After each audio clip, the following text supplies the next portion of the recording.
your girl still love. I'm so excited today because we'll be talking about the different pillars of a healthy marriage. Before we continue, if this is your first time of viewing this channel, please like my video and subscribe to this channel. Thank you. Talking about marriage, we know marriage is an essential part of God's plan. And as an essential part of God's plan, marriage is meant to be a loving, intimate, and selfless relationship between a husband and a wife. Looking at the different pillars of marriage, we know there are different pillars of marriage, but today we'll be focusing on just five pillars. The number one pillar is love. Love is the foundation of every marriage. Let's hear what the Bible says about love in the book of First Corinthians chapter 13, verse 4 to 5. The Bible says love is patient, love is kind, it does not envy, it does not boast, it is not proud, it is not rude, it is not self seeking, it is not easily angered, it does not keep record of wrongs. So, loving your partner requires a lot of patience. It requires a lot of humility, a lot of kindness, and a lot of forgiveness. And you cannot do this on your own until God gives you the grace to do so. Sometimes you find yourself being irritated at every little thing about your partner. But believe you me, when God gives you the grace to love your partner, even if you don't like the way he or she dresses, you don't like the way he or she talks, the way he or she eats, you will just find yourself loving your partner because the grace is available for you to do so. Love is the foundation of every marriage, and we are urged to love one another in marriage. The number two pillar of a healthy marriage is trust. Marital trust has different levels, but I'll be focusing on two levels of marital trust. The number one level of marital trust is the level of fidelity. Couples must be able to trust that their partners will not cheat on them. Couples must be able to trust that their partners will remain faithful throughout the marriage. God places so much importance on this that He had to make not committing adultery as part of the Ten Commandments. This is very important and must not be broken.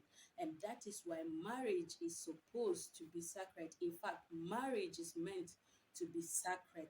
The marriage bed must be kept holy. The second level of trust in marriage is honesty, and this has a lot to do with our behavior towards one another. Couples must be able to tell each other the truth. Couples must be able to discuss their successes, their failures with one another. They should be able to reveal their true selves to one another.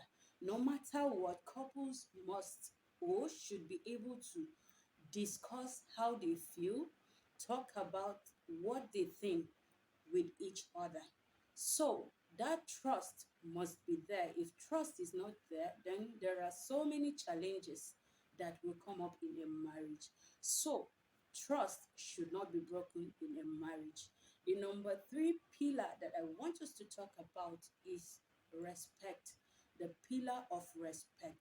You know, you value what you respect, and you respect what you value. When a partner feels devalued in a relationship, it makes him or her called towards the other partner. So, we all need to respect each other. And we need to know that the way men feel respected is different from the way women feel respected. For instance, a man feel respected when he's able to figure out something, when he's able to provide a solution to a problem, when he's able to provide for his family. Whereas a woman feel respected when she's able to talk to you, you listen to her and you understand her. So when we understand this, then it is very easy, or it will be very easy for us to respect each other. The question I would like you to ask yourself now is, how much do I value my spouse? When you value your spouse, then respecting your spouse will not be a problem. It will be so easy to do. So it's up to you to find out what makes my partner feel respected and try to do that which makes your partner feel respected and appreciated. The number four pillar we'll be talking about is the pillar of understanding. Wow, when a marriage is not built on understanding, then the marriage is bound to fail. Couples should be able to understand themselves. Like, understanding as a pillar of marriage has everything to do with going to school. When couples learn to understand themselves, it's just like you studying your wife and your wife studying you, and it's easy. So a wife should be a student of her husband, and the husband should be a student of his wife. That way, the both of you will learn about what makes you happy, what makes you angry. You will learn about the different feelings, what you like most, and all of those things. And that will help you to communicate respectfully and effectively in your marriage. Then, the number five pillar, which is the pillar of faith. You know, Faith is the understanding that there is a larger thing than self in marriage. And that is why marriage is supposed to be selfless. That is why marriage is meant to be selfless.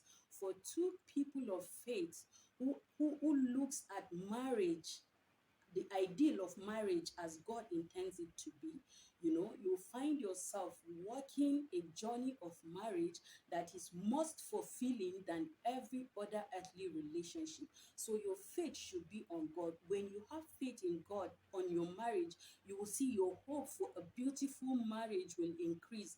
And before you know it, God will help you and you will live a beautiful marriage. So these are some of the things that will help us to hold our marriages. So it's up to you to decide whether to work on your marriage or to allow your marriage to crumble. But every marriage that is built on respect, on love and trust, understanding and faith is bound to succeed. Thank you for viewing. Thank you for listening. Please don't forget to like our videos and to subscribe. See you in our next video. Bye.